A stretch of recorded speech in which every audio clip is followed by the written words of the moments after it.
Vamos a empezar el día, así es que damos la bienvenida a todos nuestros amigos que están con nosotros por internet y les deseamos un feliz Día de la Familia. Hoy día es Día de la Familia acá en Argentina y les decimos feliz día familia y bienvenidos a su hogar. Amén.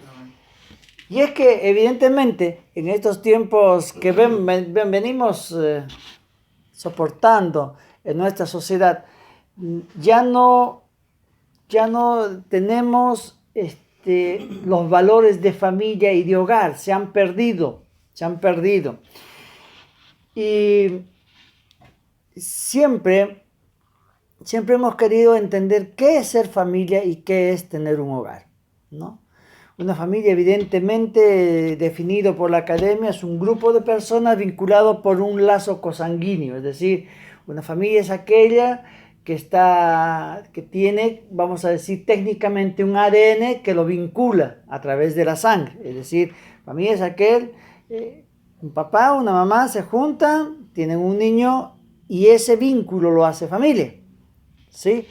Y aunque muchas veces hoy en día se dice familia a los hogares comprendidos en este sistema de familias ensambladas, se dice, lo cual literalmente no es una familia, sino, digamos, es un hogar donde se juntan dos personas, ex matrimonios se juntan y forman un hogar. Porque un hogar es completamente diferente. Un hogar es un sitio, un lugar donde el individuo es contenido y encuentra paz, seguridad y sobre todo donde se imparten valores morales, ¿sí? Y en la iglesia también nos dice que Dios es nuestro Padre, ¿no? Entonces, si vamos a lo mismo, en el libro de Génesis dice que Dios nos ha creado a nosotros. Si Dios nos creó, es nuestro Padre. Ahora, ¿es el padre del musulmán? Sí, es el padre del musulmán como también es del cristiano. Es el padre del budista también. Es el padre del ateo. Ahora, ¿cuál entonces, si Dios es el padre de todos, entonces todos vamos a ser salvos? No todos vamos a ser salvos y vamos a explicar. Entonces, si todos somos hijos de Dios, decimos sí. Todos somos hijos de Dios porque nos ha creado a su imagen y semejanza. ¿Sí? ¿Sí? ¿Estamos hasta ahí bien? Amén. Ahora, no. ¿Por qué no? Porque para ser su hijo o sus hijos hay algo que tenemos que ser. Es iguales. ¿Sí? Tenemos que ser iguales pero a Él. Tenemos que tener un vínculo que nos una. Y ese vínculo es hacer su voluntad. Jesús nos dijo: mi madre y mis hermanos son aquellos que hacen la voluntad del que me envió. Amén. ¿Sí? Eso es lo que nos hace familia. Cuando nos hacen una prueba de ADN a nosotros, vamos a encontrar de que si a mí me toman la muestra y toman la muestra de mi padre, van a decir: este es 99% hijo. Espero que me digan así, ¿no? Si no, tendría que preguntar a mamá. Pero si me toman la muestra, así, sí, es su hijo. Sin embargo, mis hijos, cuando toman la muestra de mis hijos, van a decir: este es hijo de Valdivia y nieto de Valdivia mayor, o sea, de mi padre, y dicen nieto del papá de Valdivia, o sea, de mí, o sea, vuestro abuelo, vendría a tener una certeza menor y no el 99% de que yo soy su padre de ustedes. ¿Me dejo entender? Es decir, cuanto más descendientes tengas, más largo es el porcentaje de probabilidad de que seas descendiente de. ¿Sí? ¿Hasta ahí vamos bien? Bueno. Entonces, ¿qué sucede en la parte espiritual? En la parte espiritual es exactamente lo mismo. Si bien es cierto, nosotros tenemos el ADN de Dios, ¿no? Pero muchas veces estamos tan distantes de Él que pasamos a ser un familiar lejano de Dios. Tenemos el ADN, pero no somos parientes directos. Y tenemos que dejar en claro de que Dios no tiene nietos, Dios no tiene sobrinos, Dios no tiene bisnietos ni tataranietos. Lo que Dios tiene es hijos. Amén. ¿Sí? Y eso es lo que nosotros como familia tenemos con Dios.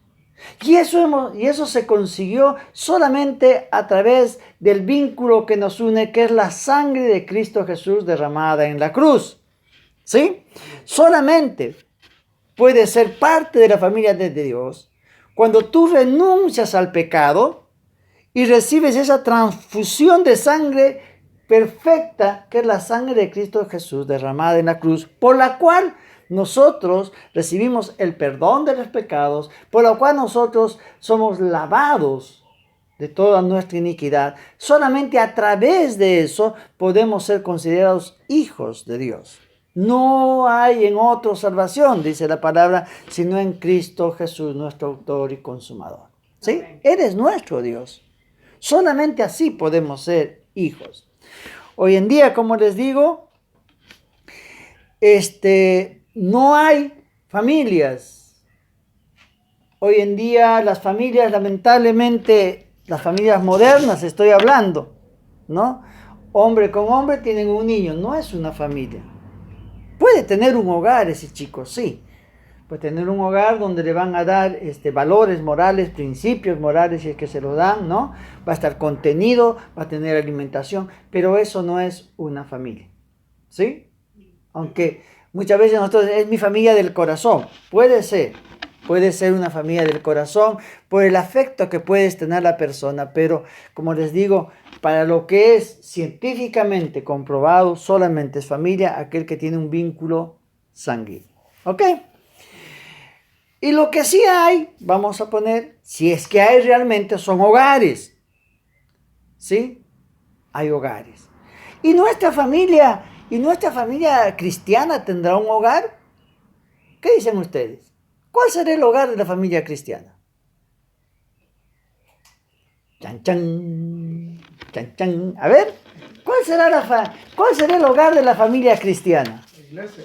La iglesia, correcto. Es correcto, diría Susana Jiménez, ¿verdad? ¿Por qué? Porque es justamente acá, en la iglesia, donde nosotros recibimos los valores y los principios. Amén. ¿Sí? Lamentablemente en la sociedad, inclusive los hogares se han perdido. ¿Por qué? Porque en muchos hogares y en muchas familias, los padres viven preocupados en el trabajo y en diferentes actividades, aún dentro de la iglesia. Y se han descuidado a los hijos. Los hijos no tienen contención y buscan principios y valores fuera del hogar. Es lo que sociológicamente se ha destinado hoy en día, se habla de lo que son las etnias de este tiempo. ¿Sí? Tenemos rolingas, tenemos punk, tenemos dark, tenemos cumbiancheros, tenemos, no sé, ustedes conocen más que yo, ¿verdad? Tienen diferentes grupos en los cuales ellos se identifican con esas personas. Y es más, transmiten sus valores. Grupos donde hay excesiva promiscuidad, donde la violencia es parte de su identidad grupal, donde las drogas, el alcohol, lo que sea, son valores que se les ha inculcado y los padres están fuera de ese grupo. Es tremendo. Y estamos hablando de un feliz día de la familia.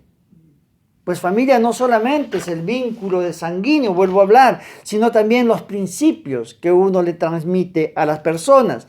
Yo me alegro de que hace tiempo nos trataron a mí y a mi familia de un clan. Nos dijeron, ustedes son un clan, porque ustedes piensan lo mismo, se sientan todos juntos, hablan todo lo mismo, razonan todo de la misma manera. Pero justamente a eso nos está llamando Cristo, a que justamente seamos del clan de Cristo. La familia, el cristiano, tiene que tener esa unidad de pensamiento, de sentimiento, esa unidad aún doctrinal. un mismo sentir en Cristo Jesús. Amén. Amados, hoy en día la iglesia se está metiendo también en lo que vienen a ser estas etnias. ¿Cómo, pastor? Sí, estamos careciendo de un hogar. ¿Por qué? Porque a veces en las iglesias vamos a encontrar de que esa paz, esa unidad y esa transmisión de valores bíblicos están fuera. Están fuera. Es decir, hemos pasado a ser pertenencia de un grupo de líder. Y lo que dice el líder se tiene que cumplir. Si te dice párate de cabeza, no sé cómo, pero te tienes que parar de cabeza. O lo que dice el pastor. O lo que dice la denominación inclusive. Pero acuérdense de que nosotros no podemos hacer eso. Nosotros tenemos que hacer lo que dice la palabra de Dios. Amén. Yo les he enseñado a ustedes que todo tiene que ser cuestionado y todo tiene que ser razonado porque Dios pide que tengamos un culto racional. Entonces, por eso, esta situación que le estoy hablando de etnias dentro de la iglesia, ya Pablo lo había visto. Primera de Corintios 1:12 dice, quiero decir que cada uno de vosotros dice, yo soy de Pablo, yo soy de Apolos, y yo soy de Cefas, y yo de Cristo. ¿Acaso está dividido Cristo? Ya nos está advirtiendo Pablo, fíjense, en los principios de la iglesia ya se daba esta situación de querer transformar la congregación, el hogar cristiano, porque esto es el hogar cristiano. Acá usted puede llorar, puede zapatear, acá lo vamos a corregir y vamos a ver más adelante, ¿sí? Donde nuestro hogar espiritual se ha vuelto en un centro donde inclusive se está utilizando hoy en día nuestra iglesia hasta para coaccionar el voto en lo que es como se llama la política. Hay congregaciones que se han vuelto en sitios de adoctrinamiento, ni siquiera cristiano, sino político. Entonces, ¿en qué estamos convirtiendo familia? Nuestro hogar sería la pregunta. Si nosotros hemos sido comprados por la sangre y tenemos el ADN de la sangre, seamos celosos, guardadores de nuestro hogar, donde solamente hablemos de Cristo, donde solamente prediquemos la palabra del Señor. ¿Sí? Recuerde de que la iglesia es un lugar donde usted tiene que ser reprendido. Porque ¿saben qué? También nuestro hogar se ha convertido en un sitio donde simplemente se satisface a la audiencia. Y eso vendría a ser como si en una casa, en un hogar, usted le da todo el tiempo chucherías a sus hijos. Qué sé yo, papitas, chisitos, hamburguesa, salchicha. Eso no le va a hacer bien. Tarde o temprano va a llegar un momento en que ese estómago va a reventar. O le va a traer consecuencias de salud, ¿verdad? Y si yo le concedo todo lo que él hace, ¿qué voy a criar? Un hijo caprichoso. ¿Sí? Y más tarde ese hijo cuando lo quiera dominar va a ser muy difícil de hacerlo, ¿no? Yo tengo acá a mis hijos y déjenme decirle que de vez en cuando le ha caído un chirlo en la cola. Por supuesto que sí, porque la palabra dice, corrige a tu hijo con vara y lo vas a apartar del mal. No porque sea malo, sino porque justamente la manera de enderezar del camino torcido al hijo y el hijo va a caminar derecho. Recuerden lo que dice la Escritura, el que ama a su hijo lo castiga, y si no le es tenido por bastardo y advenedizo, el que ama a su hijo lo reprende, lo castiga. ¿Sí? ¿Estamos ahí? Amén. Tengamos en cuenta eso. La iglesia no es un lugar para estar cómodos. Déjeme decirle que si tú vas a venir a tu iglesia, si vas a venir acá y tú te vas a sentir cómodo, placiente, vas a estar gozoso con la alabanza, no estoy diciendo que sea malo, ojo, Déjenme terminar, y te dan ganas de volver y viene un invitado y te dice, ay, qué lindo estuvo en la iglesia, uno que no conoce a Cristo, por supuesto, estaba bárbara la iglesia, quiero volver, qué hermosa alabanza, qué linda palabra. Yo les diría, danger, peligro, peligro. ¿Pero cómo, pastor? Sí, peligro. Porque nadie puede llegar a este lugar e irse como llegó. Nadie. Si está en la presencia de Dios, nadie puede irse como llegó. Para los que ya son creyentes, tienen que ser crecidos. Es decir, la palabra que les llegue ahí, a ustedes tiene que alimentarles, darles un pequeño crecimiento, no importa, pequeñito, pero aprender algo nuevo. Y la alabanza tiene que ser una alabanza que quiebre los corazones, porque entendamos que cuando hay alabanza desciende la presencia de Dios. ¿No dice así la palabra? Amén. Que Él habita en medio de la alabanza de su pueblo. ¿Y quién puede estar frente a la presencia de Dios sin quebrantarse? Pregunto yo. ¿Habrá alguien? Cuando nosotros ponemos las alabanzas para agradar el corazón del hombre, no estamos haciendo lo que corresponde. Por eso es importante que el adorador, el alabancista, sea una de las primeras personas que tiene que estar todos los días orando. Tiene que ser una persona preparada en la palabra, para buscar las cosas conforme al corazón de Dios, no conforme al corazón ni siquiera del pastor. Si yo algún día les llego a decir a la alabancista, me gusta esta canción, está bien, pastor, cántela en su casa, que me diga. Pero yo voy a tocar lo que le agrada a Dios. Amén. ¿Amén? Amén. No confunda un hogar de Dios con una mega iglesia. Una iglesia con muchos congregantes. No confunda eso como un hogar de Dios. Porque dicen, wow, ese debe ser un gran hogar de Dios. Mira la cantidad de gente que tiene. No confunda. Porque si usted no puede estar cerca de su pastor y sus líderes no tienen la presencia de Dios en sus vidas, ese no es un lugar. No es un hogar de Dios. ¿Y cómo saber eso, pastor? Es muy simple, mi amado. Usted tiene que leer Primera de Timoteo, capítulo 3, y se lo voy a leer. Y usted empiece a analizar ahí, y fíjese lo que dice. Palabra fiel. Si alguno anhela obispado, está hablando de todos los que estamos al servicio de Dios. Pastores, ancianos. Dice así. Buena obra desea. Pero es necesario que el obispo sea irreprensible, marido de una sola mujer, sobrio, prudente, decoroso, hospedador, apto para enseñar.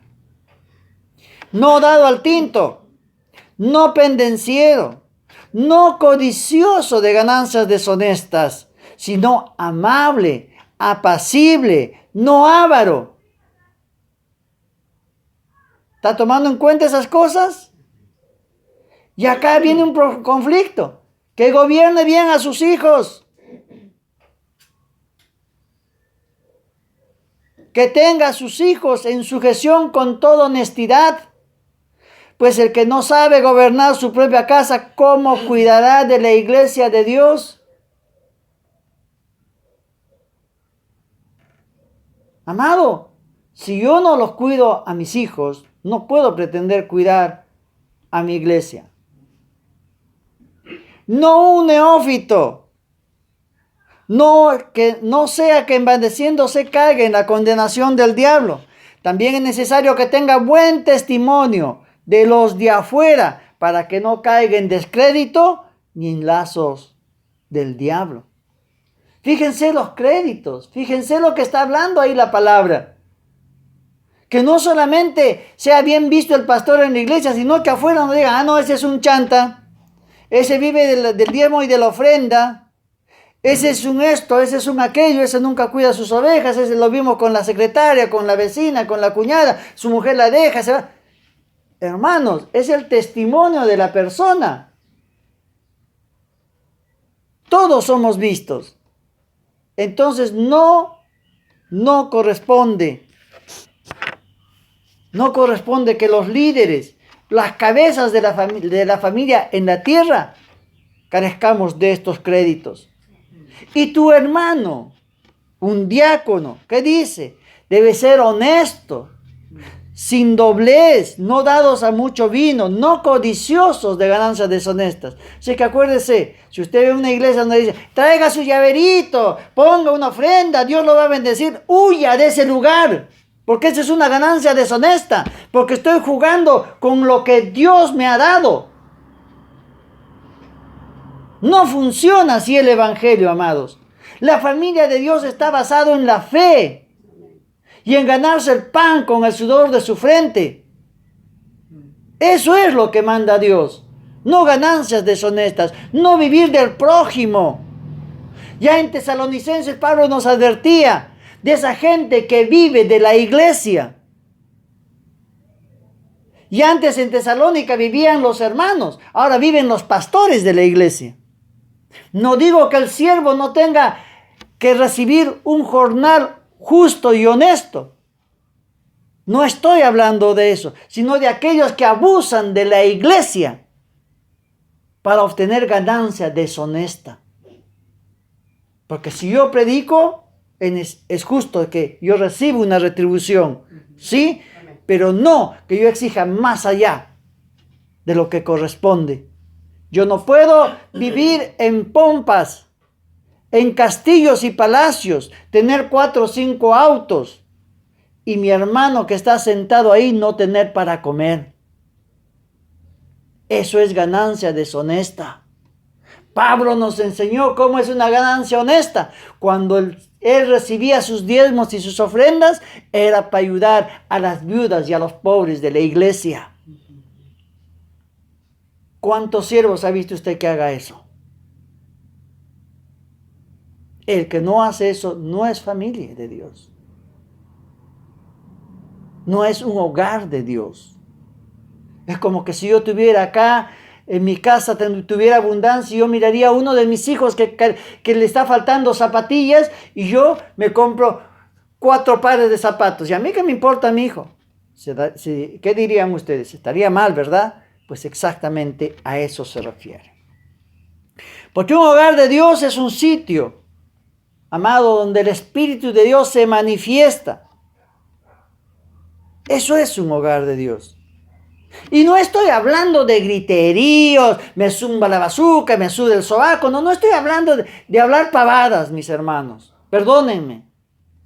No. Donde la manifestación de Dios se presenta porque uno es quebrantado y es transformado interiormente y es manifestado hacia el exterior. Eso es un hogar de Dios. El hogar de Dios es exactamente eso. El hogar de Dios trae un enfrentamiento contra uno mismo. Trae un choque, una confrontación en el hogar de Dios. Así como el padre te da un chilo y te enfrenta y dice, ¿qué estás haciendo? ¿Por qué viniste de esa manera? ¿Por qué no hiciste tu tarea? ¿Por qué no estás estudiando? ¿Por qué no hiciste bien el trabajo? ¿Vieron que en casa se reparten tareas, verdad? Pues eso es. Un hogar de Dios es ese lugar donde la alabanza te lleva a la presencia, hemos dicho. Y no al mover de la carne. No al meneíto. No. Un hogar de Dios donde tú caes quebrantado. Porque está el Rey de Reyes y Señor de Señores presente. Un hogar de Dios es donde usted es llevado al conocimiento de la Escritura. Y no solamente lo que a usted le agrada, sino en toda su magnitud. Un hogar de Dios es donde se habla de todos los temas. No solamente de aquel tema que a mí me gusta y que no me va a confrontar a mí como siervo. Porque si no estaría predicando vana palabra. ¿Sí? Un hogar de Dios es donde usted me pueda hacer preguntas y yo le pueda responder. Y si no puedo responderle, poder buscar juntamente contigo la respuesta. Como cuando un hijo viene y te pregunta o te quiere hablar de sexo, ¿verdad? Una cosa controversial para los papás a veces, ¿no? Entonces yo tengo que buscar la manera de explicarle a mi hijo sobre eso. Encontrar un método, no sé si hablar de la abejita, de la florcita, qué sé yo, o de la cigüeña por último. Pero encuentro una manera de explicarle, ¿verdad? Pero en la escritura también tiene que suceder lo mismo. Si yo como pastor no puedo responder una pregunta, te diré, hijo espiritual, espérame un segundito. La semana que viene yo te tengo una respuesta y me preocuparé por buscar una respuesta en la escritura a ese planteamiento que me hace. Buscaré a través de otros siervos que también tienen la presencia de Dios para ayudarme a crecer a mí, porque entre la iglesia tenemos que crecer todos juntos porque somos un hogar. ¿Sí? Bien. Si usted no está en un lugar así, mis amados, huya y busque un sitio donde se hable la palabra de Dios y esta transforme y le duela, porque cuando le duele es porque Dios está trabajando en su vida. Por último, un hogar de Dios es tu casa. Es donde los niños, los jóvenes, los adolescentes, los adultos, los casados, los solteros, los ancianos, todos hablan una misma cosa. Todos tienen un mismo sentir. Todos aman a ese Señor. Todos tienen un solo pastor. Y no soy yo. No es usted. Ese pastor se llama Cristo Jesús. No nosotros, no el hombre, sino Él. Él, el único, nuestro Señor y Salvador. Él es el único que dio nuestra vida por nosotros. Dio su vida para que nosotros tengamos vida eterna. Es el que lavó nuestras iniquidades. El que pagó nuestro retorno a casa. Es el que pagó su precio y el mío. Ese precio de esclavitud. Él nos volvió a comprar para retornarnos al hogar con su sangre. Y solamente, amados, a Él es toda la gloria, toda la honra, todo el poder, todo el dominio y la majestad. Y eso es, amados, por los siglos de los siglos. No se confunda. Por eso que hoy día les dijimos, feliz día familia y bienvenidos al hogar.